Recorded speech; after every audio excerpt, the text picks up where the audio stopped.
කළගුණ දන්න තෙරුන් වහන්සේ නමක් තවත් මේ ශාසනයේ ඇත්තේ නැහැ. උන්වහන්සේ ප්‍රසිද්ධ කළගුණ සලකන. පුංචි උදව්වක් කළත් උන්වහන්සේ අමතක කළේ නැහැ. මා පුදුම චරිතයක්. දවසක් උන්වහන්සේට මතක් වුණා උන්වහන්සේගේ තාත්තගේ යාළුවෙක් හිටියා. ඒ මිනිහයාගේ නම ජයසේන. තාත්තගේ යාළුවා. දැන් අවුරුදු 100ක් පන්නලා අබලයි දුබලයි නාකි වෙලා. ඒ නිසා මේ රාතන් වහන්සේ කල්පනා කළා තාත්තගේ යාළුවව බලලා එන්න ඕන. දැන් වයසයි ළමයි නෑ කසාද බැඳලා නෑ. හොඳ ගුරුවරයෙක්. ඒ නිසා මොකද කළේ පාත්‍රෙත් අරගෙන මෙන්න වැඩම කළා ජයසේන බමුණගේ ගෙවල් ළඟට. බමුණ ආංශිපුටුවේ වාඩි වෙලා ඉන්න ගමන් දැක්කා කවුද මේ වඩින්නේ? ධර්මසේනාධිපති බුදුරජාණන් වහන්සේගේ දකුණු අත. එසේ මෙසේ කෙනෙක් නෙමෙයි. උන්වහන්සේ වඩිනවා දැක්ක ගමන් ජයසේන මොකද කළේ? කලබලෙන් නැගිටලා දොර වැව්වා. දොර වහගත්තා. වෙන දෙයක් නිසා නෙමෙයි, දෙන්න දෙයක් නෑ ගෙදර. උගත්තුන්ගේ සිරිතනම් කවුරු හරි ගෙදර ආවොත් නිකන් යවන්නේ නෑ. ඒක සිරිතක්. දෙන්න ගෙදර මොකක්වත්ම නෑ. දොර වහගෙන ජනේලෙන් බැලුවා. රාතන් වහන්සේ මේ ආවේ කණ්ඩ බලාගෙන නෙමෙයි, මේ මිනිහට උදව්වක් කරන්න. නමුත් දොරට ගහන්න තානා. පින්ඩපාතේ වැඩපු ආඳුර නම දොරට ගැව්වොත් ගැලපෙන්නේ නැහැ. විනාඩි 10ක් විතර හිටගෙන බලාගෙන හිටියා මේ රාතන් වහන්සේ දොර වහලා.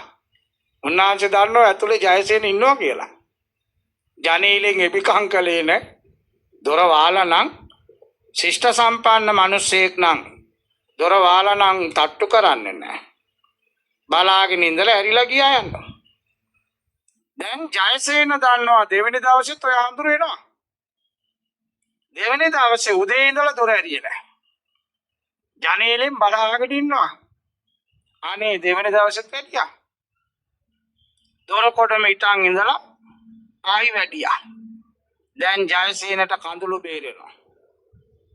අනේ අපොයි මේ වාගේ උත්තමයෙක් වැඩියා යමක් දෙන්න බැරි වුණානේ. ඔන්න බලන්න පෙර පිනට එදා ඔය නගරේ තිබුණ සිරිතක්. එකම නැකතට තමයි පුංචි දරුවන්ගේ ඇඟිලි අල්ලලා අකුරු කරන්නේ. එකම නැකතට කරන්නේ. පලාතෙම ඉන්න පොඩි උන් ටික අල්ලන් ඇවිල්ලා මා ප්‍රසිද්ධ ගුරුවරු ඇවිදින් ඇඟිල්ල අල්ලලා පොළවේ ලියන්නේ. ඇඟිල්ල අල්ලලා ඉස්සර එමය දැන් ඔවා නෑනේ.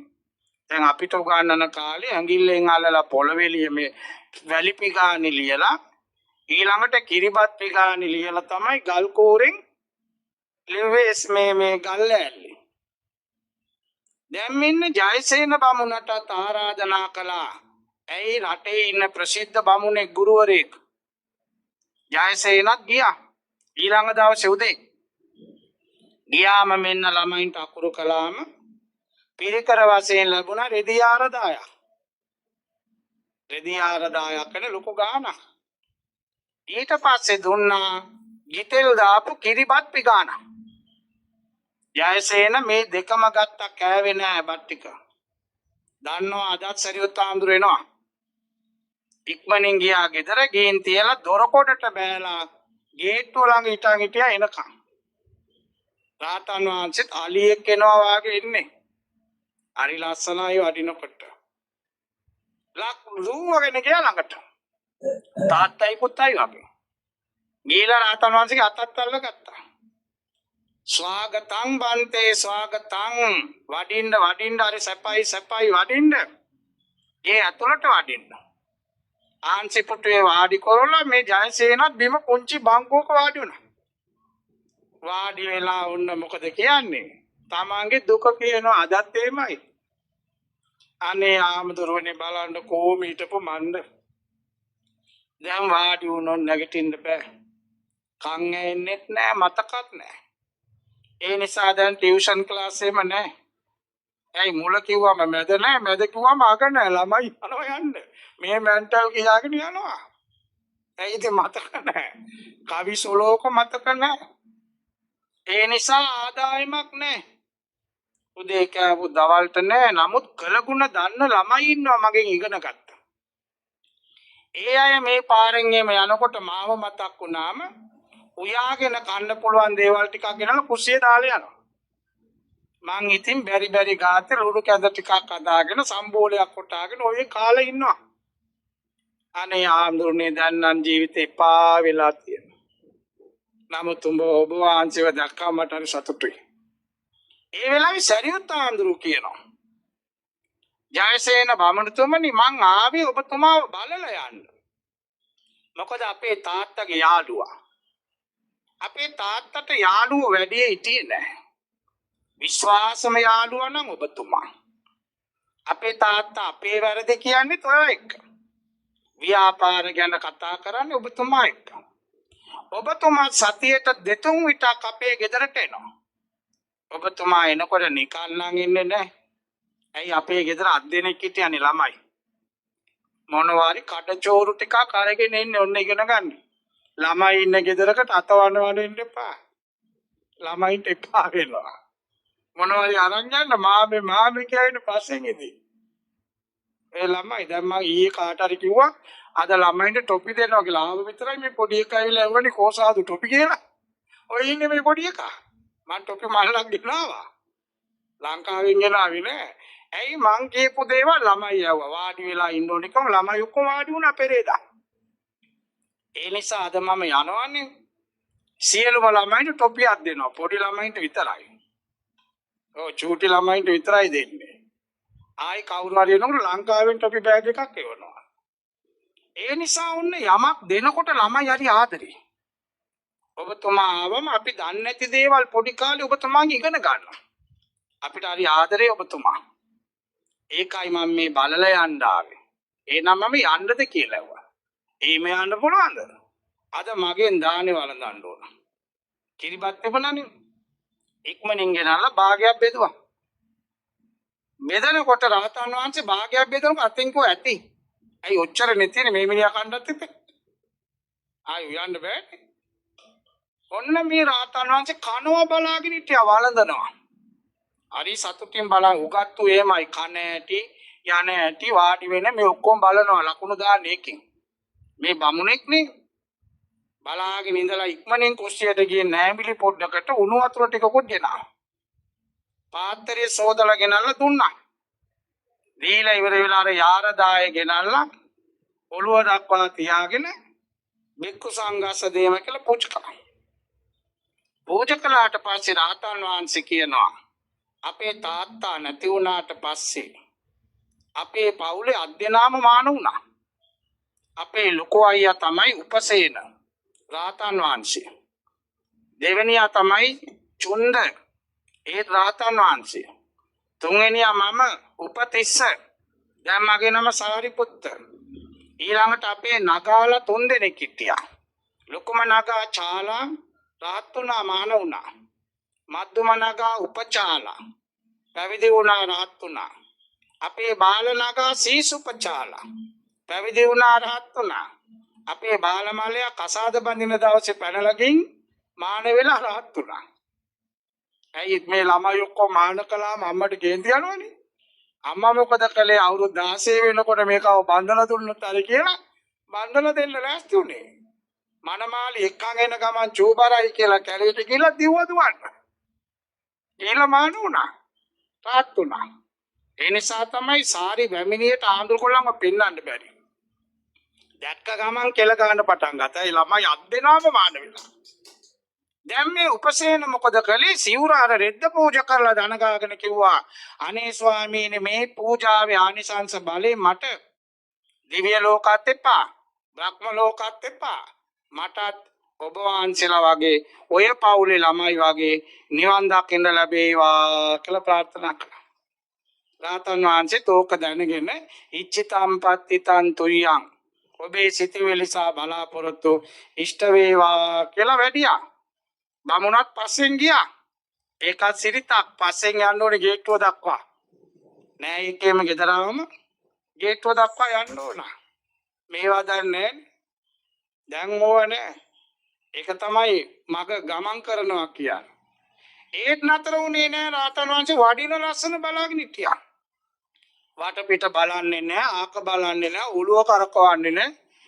ඒ වගේම කොන්ද වනවනේ යන්නේ නෑ, අතපය විසික් කරන්නේ නෑ. අද බලන්නකො පාරේ යනකොට කොච්චර කැතද කියලා මිනිස්සු බක බක ගාගෙන යන ගෙම්බෝ ආගෙන. වයර් කනේ ගාගෙන කොහේ යනවද දන්නේ නෑ. මේ යන ලස්සන බලාගෙන හිටියා. රාතන් වහන්සේ පෙනෙන්නේ නැති මානෙට ගියාම ගෙදරට ගිහලා අර කිරිබත් ටික කෑවා. ඔන වතුර ටිකත් බීලා ආන්සි පුටුවේ වාඩි වුණා. දැන් මැරි පේනවා සරියුත් ආම්දුරංග. ආපු ලස්සන වළඳපු ලස්සන මාව සොයාගෙන ආපු ලස්සන මේ එසේ මෙසේ කෙනෙක් නෙමෙයි. මං කියන ඒවාට කන් දීගෙන හිටපු ලස්සන. මේ ඔක්කොම කළා වළඳලා පින් දීලා ගිය ලස්සන. ඕවා මතක් කර කර ඉන්න ගමන් අර අවේලාවේ කිරිබත්නේ කෑවේ. ජලසන්නිය වාගේ ඇදලා පුටුවෙම මල. ඔන්න ජීවිතේ. මල 120කට කිට්ටුයි වයස. මරුණ විතරයි සවැත් නුවර සරියුත් ආන්දරන්ගේ ප්‍රධානම දායක ගෙදර සිටු ගෙදර. සිටු කුමාරිකාව කසාද බැඳලා දරුවෙක් බලාපොරොත්තු වෙලා ඉන්නවා. මෙන්න පිළිසිඳ ගත්ත ඒ කුසේ. පිළිසිඳ ගත්ත දා ඉඳලා ඒ සිටු කුමාරිකාවට ආසාවම දන් දෙන්න. දැන් දරුවෙක් ලැබෙන්න ඉන්නවා කියලා පළවෙනි ළමයා ලැබෙන්න ඉන්නවා කොහම පවුලේ හරි සතුටුයිනේ. රජ ගෙවල් වල සිටු ගෙවල් වල හරි සතුටුයි. උත්සව ගන්නවා. මේ සිටු කුමාරිකාව කියනවා කිසි උත්සවයක් බෑ දානි දෙන්න ඕනේ සරියුත් ආන්දරන්ට.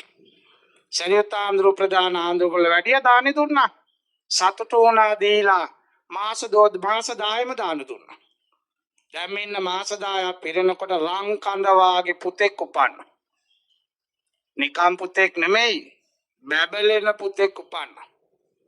දැන් පුතාගේ ලස්සන බල බල අම්මයි තාත්තයි කියනවා අපේ ආමදුරුවන්ගේ නම ගී කාලේ උපතිස්ස. ඒ නිසා අපේ පුතාට තිස්ස කියලා නම තියෙනවා. තිස්ස කිව්වා දැන් තිස්ස පුතා.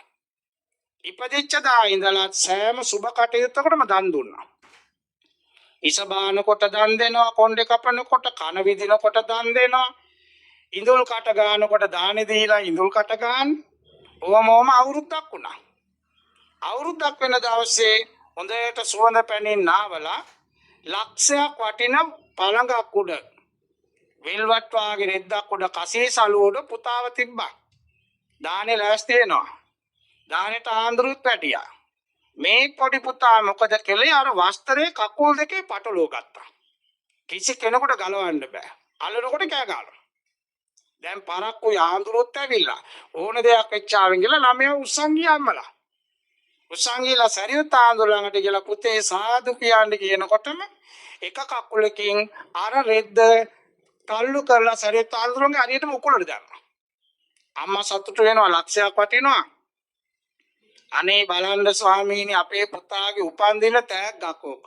දැන් ඒක අපේ නෙමෙයි ඔබ වහන්සේ ගණන් යන්න කිව්වා. එදා අම්මයි තාත්තයි අදිෂ්ඨාන කළා අපේ ළමයා ලොකු වෙලා මොනවද කියන්නේ ඒකට අපි කැමති වෙනවා. ඒකට අපි කැමතියි. දැන් අද මොකද වෙලා තියෙන්නේ? ළමයා කැමැත්ත බලන්න ළමයා කැමති චිත්‍ර අඳින්න. අම්මා කැමති ඒකව දොස්තර කරන්න පුළුවන්ද? දැන් පෞගී කාලේ හොඳ ශිෂ්‍යත්ව විභාගෙට උනා අමුතු වැඩක්. ළමයාව ශිෂ්‍යත්ව ශාලාවට දැම්මම පැය එකමාරම ළමයා චිත්‍ර ඇඳලා එක උත්තරයක් ලියලා දක්ෂම ළමයෙක් ලිව්වා නම් ලංකාවේ පළවෙනියා. ඔක්කොම වට වෙලා ඇහුවා ඇයි පුතේ මොකද කළේ? අම්මා නැහනේ. ඇයි අම්මා මේ ළමයාට චිත්‍ර අඳින්න දෙන්නේ මෙන්න ටොකු ගානවල පාඩම් කරපන්. අම්මා නැති නිසා පේපර් එකේ අඳ චිත්‍ර විභාග ඉවරයි. දොස්තර කරන්න ගිහලා අන්තිමට කොන්දොස්තර වෙන්නත් බැරුව රස්තියාදු ගන්නවා ළමයි. ළමයාගේ ආසාව බලන්න ඕනේ. ආස මොකටද? ඒ පාරට යන්න දුන්නා නම් දිනනවා. ඒ පාරට අතරින්න ඕන. එයාගේ ආසාව. මේ බුද්ධිමත් දෙමව්පියෝ දෙන්න ඕම හිතාගෙන හැම අවුරුද්දෙම දාන්නේ දුන්නා. දැන් අවුරුදු 7ක් පිරෙන වෙලාවේ සරියුත් ආමඳුරු වැඩියාම මේ කොල්ලා කියාපිය අම්මේ මං මාන වෙන්න ආසයි කියලා.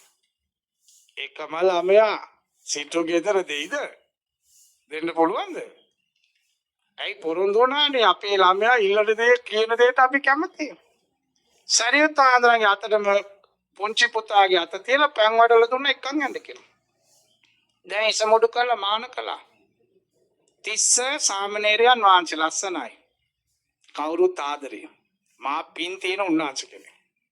පින්ඩපාතේ ගියාම මුට්ටි පිටින් උස්සන් ගෑනු පස්සෙන් එනවා. ආයි වෙන කවුරුත් යන්න ඕනේ පන්සලේම දාන ටික ගෙනල්ලා. ඒ නිසා ලොකු ආලා වීලු කරනවා. පින්ඩපාත තිස්ස කියලා වීලු කරනවා. දවසක් සීතලයි නාකි ආඳුගොල්ලෝ වෙවුලනවා. කෙන්දිරි ගන්නවා. මේ පොඩි නම ගින් ඇහුවා ඇයි මේ කෙන්දිරි ගන්නේ? ඇයි නම තේරෙන්නේ නැද්ද අපිට සීතලයි. සීතල නම් පොරව ගන්න එපා. පොරවන්න කම්බිලි නෑ තිස්ස. කම්බිලි නැද්ද? මං ගේන්නම් කියලා උදේ පාන්දර ගියා කම්බිලි හොයන්න. මේ අවුරුදු 7යි. මේ බලන්න පෙනේ යටි. යනකොට කරත්ත 500ක් එනවා. වෙලෙන්දු. මේ පොඩි නමෝ දැකලා ඔක්කොම බැස්සා. වැඳලාව කොයිද වඩින්නේ? අනේ බලන්න අපේ ලොකු ආඳුගොල්ලන්ට සීතලයි පොරවන්න කම්බිලි නැල්ලු. මම මේ කම්බිලි හොයන්න යනවා කිව්වා. වෙලෙන්දුන්ට ඉනාගියා කම්බිලිය තරම්වත් උස නැහැ මේ පොඩි ආඳුරු. කිව්වා අපි ළඟ කම්බිලි තියෙනවා අපි 500ක්ම දෙන්නම්. යන් කියලා පන්සල කියලා කම්බිලි ටික දුන්නම ලොකු ආලා වීලු කළා කම්බිලි තිස්ස කියලා. දැන් මෙන්න ටික දවසක් යනකොට මේ පොඩි නම සරියුත් ආම්දුරන්ට කියනවා ස්වාමීනි මේ මගේ ජාත භූමිය මං උපංගම. මම පොඩිනේ මගේ අම්මගේ නෑයෝ තාත්තගේ නෑයෝ නිතර එනවා ඉවරයක් නෑ. ඇවිල්ලා කයිවාරු ගගා ඉන්න මට වැඩක් කරන්නත් නෑ. ඒ නිසා මට අවසර දෙන්නවද කොයි හරි භාවනා කරන්න කැලේට යන්න මේ පොඩි උන්නාන්සේ. දැන් මොකද කළේ සරියුත් ආම්දුර දන්නවා මෙයාගේ පිනේ යටි. අවසර දුන්නා වස් කාලේ. මෙන්න පාත්‍රෙත් අරගෙන පයින් ගියා. මොන තරම් දුර ගියාද කියනවා නම් නතර වුණේ මූද ළඟ. ඉන් යාට යන්නත් නෑ මා කැලේ. සත්තු ඉන්න කැලේ. එතනින් යන මිනිහෙක් මේ පොඩි නම දැකලා පුදුම වුණා. වැඳලා කොයිද මේ යන්නේ? අනේ මාමේ මං ආවනේ භාවනා කරන්න. ඒ මනුස්සයාට තිනා ගියා මේ පුංචි උන්නාන්සේ. අලි කොටි ඉන්න කැලේ අර පැත්තේ මූද. දැන් දාලා යන්න ලෝබයි. කිව්වා මෙතන කන්දක් තියෙනවා. කන්දේ ගල්ලෙනක් තියෙනවා. වඩින්න මං එක්කන් යන්න. කන්ද උඩට එක්කන් ගියා ගල්ලෙනක් පෙන්නුවා. පෙන්නලා කියනවා ඔබ වහන්සේ මෙතන ඉන්න. මං ගෙදරට පණිවිඩය දීලා ඉන්න නැත්තම් මාව සොයයි ගෙදර. පොඩි නම කියනවා නෑ බය වෙන්න එපා මම ඉන්නම්. මං ඊට පින්ඩපාතේ එන්නම්. මම යන්න කලින් උදව්වක් කරලා යන්න. ගල්ලෙන ළඟ ගිනි ගොඩක් ගාලා යන්න කිව්වා. මැස්සෝ මදුරෝ එන්නේ නැහැ, අලි කොටි සිංහයෝ එන්නේ නැහැ. අර මිනිස්සුත් ගියා. පොඩි නම උදේ නැගිටලා පාත්‍රෙත් අරගෙන පින්ඩපාතේ යනකොට ගමම සතුටු වුණා. අනේ පෙරලි වඳිනවා ලස්සන පොඩි ආන්දරෝ. බණ ටිකක් කියන්න කිව්වම එකම දෙයමයි කියන්නේ. ආයි මොකක්වත් නැහැ. දන්නේ නැහනේ පොඩිනේ ඉගෙනගෙන නැහනේ. අනේ අපිට බණ ටිකක් කියන්න. සුඛී හෝතු සපවත් සප ලැබේවා. එච්චරයි. දුක්ඛාපමුඤ්ජතු දුකින් මිදේවා කියලා යනවා. ඒ නිසා ගමේ මිනිසුන් හැමදාම සුඛී හෝතු කියලා. එමය ඉන්නවනේ අද. වෙන මොකක්වත් නැහැ. සරියුත් ආම්දුරු බය වුණා පොඩි නම ගියාමයි මොනවා වුණාද දන්නේ මේ ධනවත් ගෙදරක ළමෙක්. බුදුහාමුදුරන්ට ගෙන් කිව්වා ස්වාමීනි මගේ පොඩි නම ගියා. මමත් ඒ නම ඉන්න පළාතට යන්නද වස් සමාදන් වෙන්න. එපා සාරිපුත්ත ධම්මම යන්න එපා. වස් ඉවර වෙලා යන්න කිව්වා. මාස 3ම අර පොඩි නම ළඟට කවුරුත් ගියේ නැහැ. පින්නපාතේ වඩිනවා දානි ලැබෙනවා සුඛී හෝතු දුක්ඛාපමුඤ්ජතු එච්චරයි. දැන් ඔන්න වස් කාලේ ඉවර වුණා. සරියුත් ආන්දරගෙන් කියනවා ස්වාමීනි මන් දැන් යන්නද පොඩි නම බලන්න. සාරිපුත්ත මමත් වෙනවා කිව්වා යන්න. බුදුහාමුදුරුත් එන්නම් කිව්වම 20000ක් විතර ආන්දරගොල්ලෝ පෙළපාලිය දුනා මේක බලන්න යන්න. පේලියට යනවා ගංගන් වල තැන් වල පින්න පාතක ඉස්සර එමනේ. ගියාර කැලේට ඉන්න තැන සොයාගෙන ගියා. යාම ගමේම මිනිස්සුන්ට සතුටුයි බුදුහාමුදුරු වැඩියා. ඈත පිටිසර ගමක්. ගස් යට තැන් වල ඉතින් ආන්දරගොල්ලෝ භාවනා කරනවා. ඒ ගමේ ප්‍රධානියාගෙන් කියනවා බුදුහාන්ට ස්වාමීනි අපිට මේ ගමේ පන්සලක් නැහැ. එක මේක ගල්ලෙනයි තියෙන්නේ. ආම්දුරුවොත් නෑ. සාමනීර පොඩි උන්නාංශ කෙනෙක් ඉන්නවා. හරිම සිල්වත්. ඒ නම බන දන්නේ නෑ. නමුත් අපිට අනුග්‍රහ පිණිස ඉන්නවා අපි දන් දෙනවා. අපිට ලෙඩක් වුණාම ඇවිල්ලා බලනවා. ඒ උන්නාංශ හැමතිස්සෙම කියන්නේ දුක්ඛා පමුඤ්ජතු සුඛියෝතු. ඒ නිසා බුදුහාමරේ අද එළි වෙනකන් ඔබ වහන්සේ අපිට බණ කියන්න ඕන. අයි මෙච්චර ආන්දර කොල්ලෝ ඉන්නේ. අද අපි එළි වෙනකන් බණාලා. දැන් ඔන්න මේ පොඩි නමත් කන්ද උඩින් බෑලා ආවා. එතකන් දන්නේ බුදුහාමර වැඩලා කියලා. කන්ද උඩින් බෑලා. ඇවිල්ලා බැලීනම් සරියුත් ආන්දර ඔක්කොම ඉන්න ඔක්කොම දන ගාලා වැඳලා වාඩි වුණා. වාඩි වුණාට පස්සේ බුදුහාමර කියනවා තිස්ස උඹේ දායකයන්ට බණ ටිකක් කියන්න. මිනිස්සු ඉනා වුණා. අනේ ස්වාමීනි අපේ පොඩි නමට බණ කියන්න බෑ. අපේ පොඩි නම දන්නේ සුඛියෝතු දුක්ඛා පමුඤ්ජතු. එහෙමනම් තිස්ස දුක්ඛා පමුඤ්ජතු. මාත්‍රිකා කරන බණ කියන්න. නැගිට්ටා. බුදුහාන්ට වැඳා. වාඩි වුණා. නමස්කාර කියලා පටන් ගත්තා. එළි වෙනකන් දුක්ඛ සත්‍ය කියාගෙන වනාගෙන යනවා. බුදුම විදියට මිනිස්සු අඬන්න පටන් ගත්තා. සමහර මිනිස්සු බලින්න පටන් ගත්තා. පොඩි උනාට මා ආත්මార్థකාමී මෙච්චර බණ දැනගෙන කිව්වේ නෑනේ එකමනේ කිව්වේ. බලපංකෝ දැන් කියන ලස්සන. තවත් සමහර කියනවා අනේ මේ මාස 3 අපි දන් දුන්නේ බණ කරත් එකට නේද? බලන්නකෝ කියන ලස්සන. බුදු ගුණ වනන ලස්සන. මෙන්න කියාගෙන එළි වුණා. දැන් මිනිස්සු ඔක්කොම සාදු කියලා නැගිටලා ගියා. බුදුහාඳුර කියනවා සාරිපුත්ත අපි දෙන්න යම් මේ 39ගේ කුටියට. උඩට වැඩියා. ඒ ගල්ලේනේ එක්කෙනෙකුටයි වාඩි වෙන්න පුළුවන්. බුදුහාඳුර වැඩ ඉන්නවා දෙන්න දෙපැත්තේ ඉන්නවා පේන්නේ මූද වටේටම කැලේ.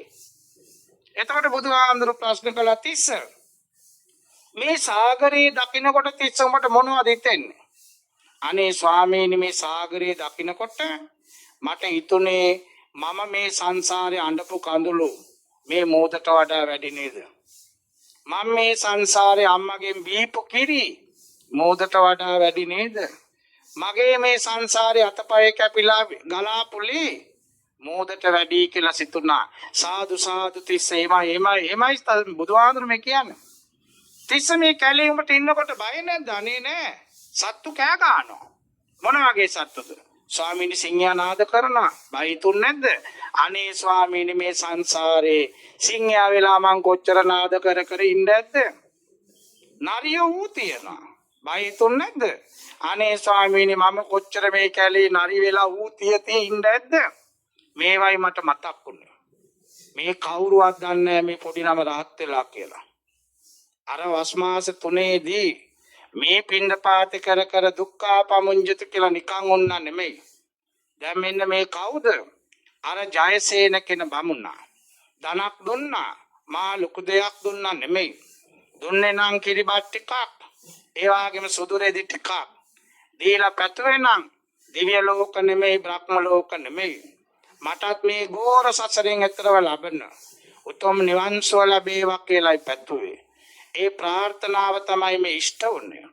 ඒ නිසා පින්වත්නි පින්කම් කරනකොට එක එක මාදලිය දේ පතනවා.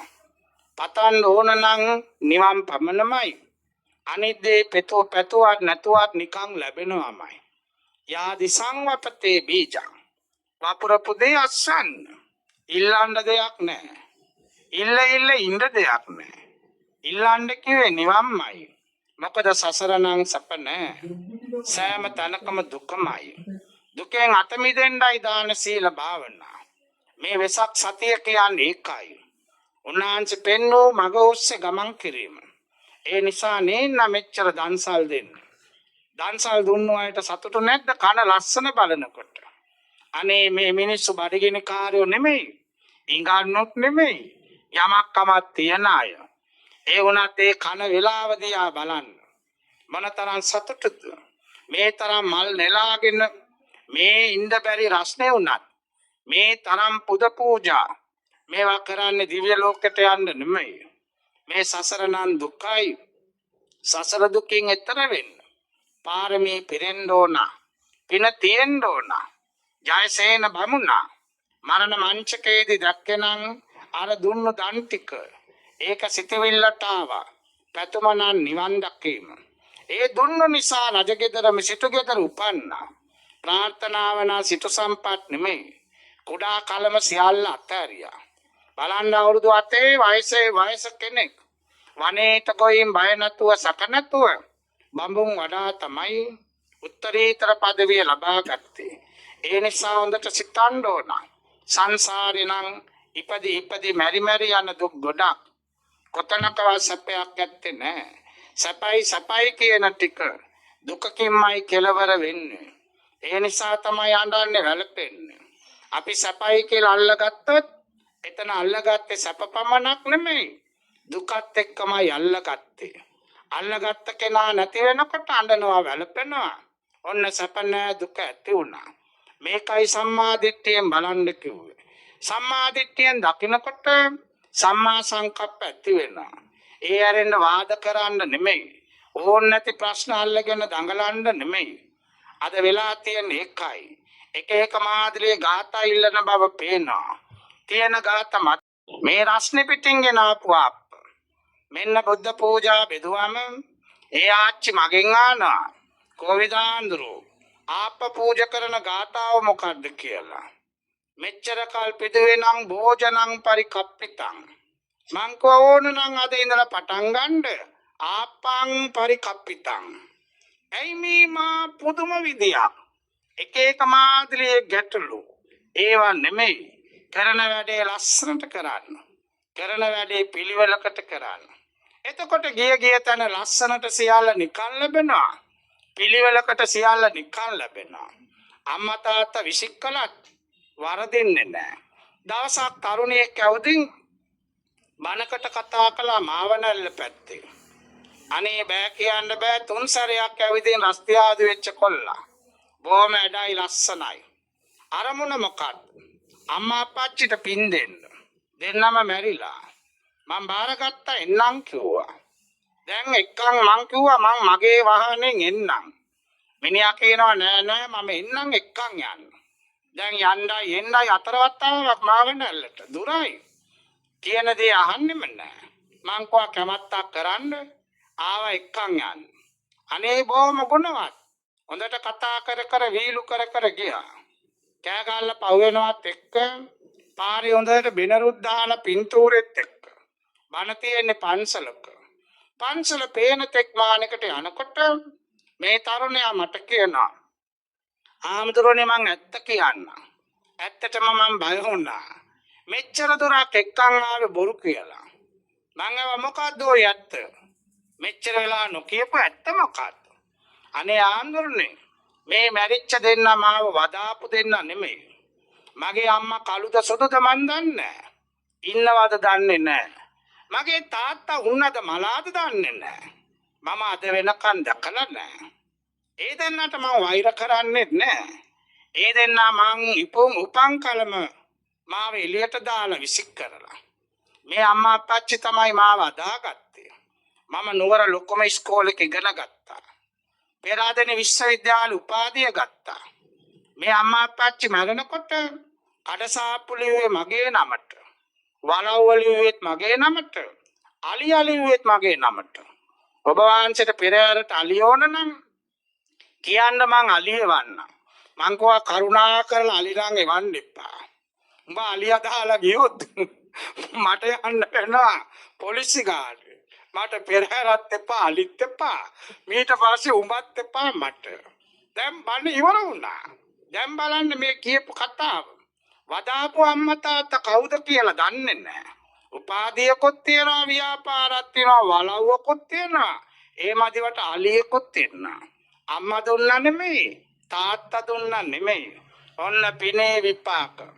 ඕකයි බුදුහාඳුරෝ මේ වාගේ දවසක වදාළි.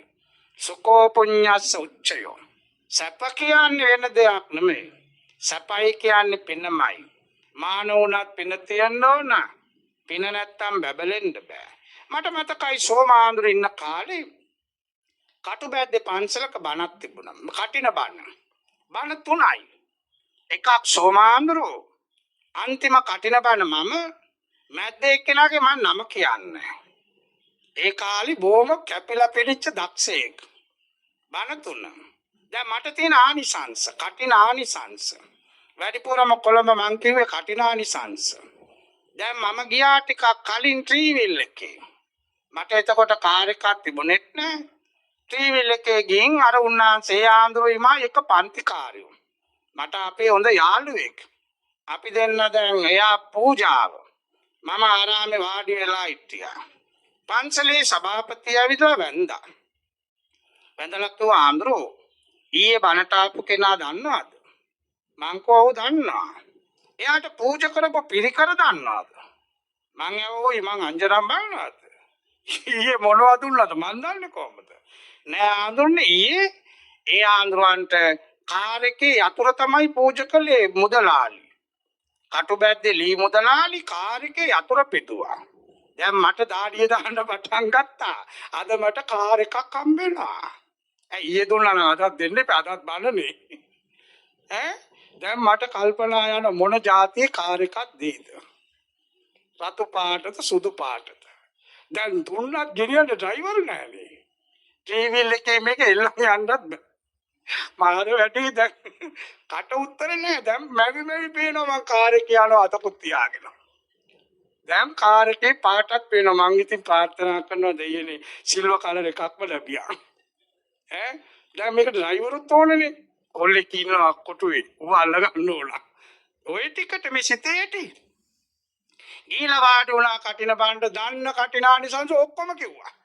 පැයකුයි විනාඩි 40ක් වයි කාරණේ පිරිකර කියාගෙන ගියා. උස්මත් ගන්න බෑ. කටේ කෙලත් ඉවරයි. අට පිරිකරේකෝ රුපියල් 2000කුයි දුන්නා මට. ඊයේත් කිව්වේ බන්න. අදත් කිව්වේ බන්න. ඊයේ කාට කාල් අද කාට 2000යි. කවුද මේ වෙනස කළේ? කර්මී.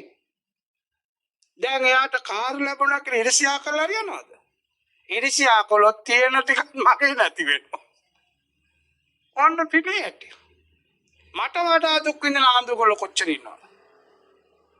දැන් නොගේ කොට බෝධිය ළඟ ආන්දරනමක් බුදියගෙන ඉන්නවා බෑග් තියාගෙන. බෑග් ටිකක් තියාගෙන ආන්දර නිදි එතන. වයසයි. මං ඉතින් බණකට යනකොට දැක්කද ලැජ්ජයිනේ. මං එනකොට කොල්ලට කිව්වා අපේ කොල් ඩ්‍රයිවර්ට කිව්වා පුතා නතර කරන්න. ආන්දරු බයින් දෙපා මේ පන්ති ඉවරයි ළමයි පිරිලා මිනිස්සු ඉන්නවා. ආන්දරු දැන් ඔය ආන්දරු ළඟට යන්න එපා. යා කවුද දන්නේ? මං ඉතින් කිව්වා මං ආයිපා නතර ඌ යනවා. මං එව දැන් තම්සේ දාමදුරුව මං දාමදුරුව. මිනිහා නතර කළා. ඕන දෙයක් කරගන්නකෝ මිනිහා බැස්සි නෑ.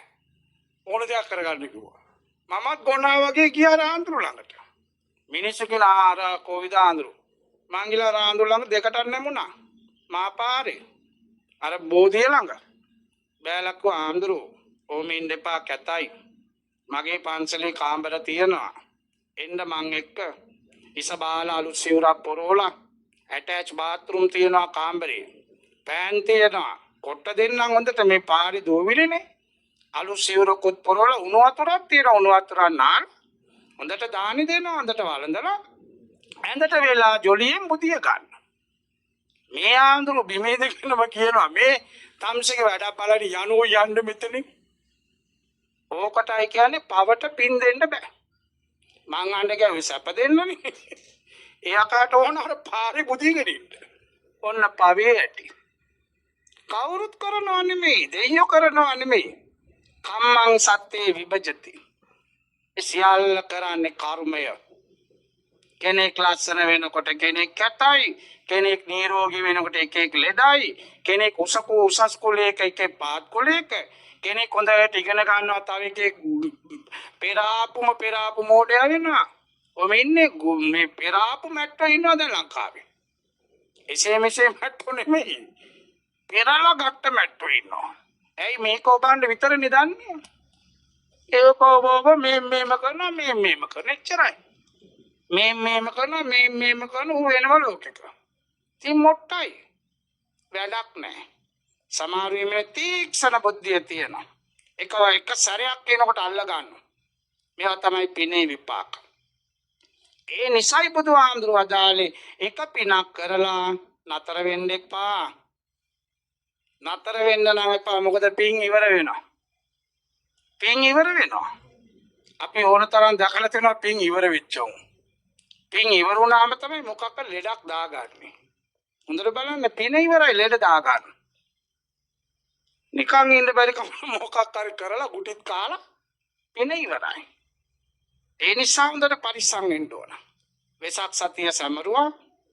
ලස්සනට වැඩි ටික ගියා. දැන් මිනිස්සු කියන්නේ ඒකනේ ලස්සනට කිරුණානේ. මාර සෙනගක් හිටියානේ.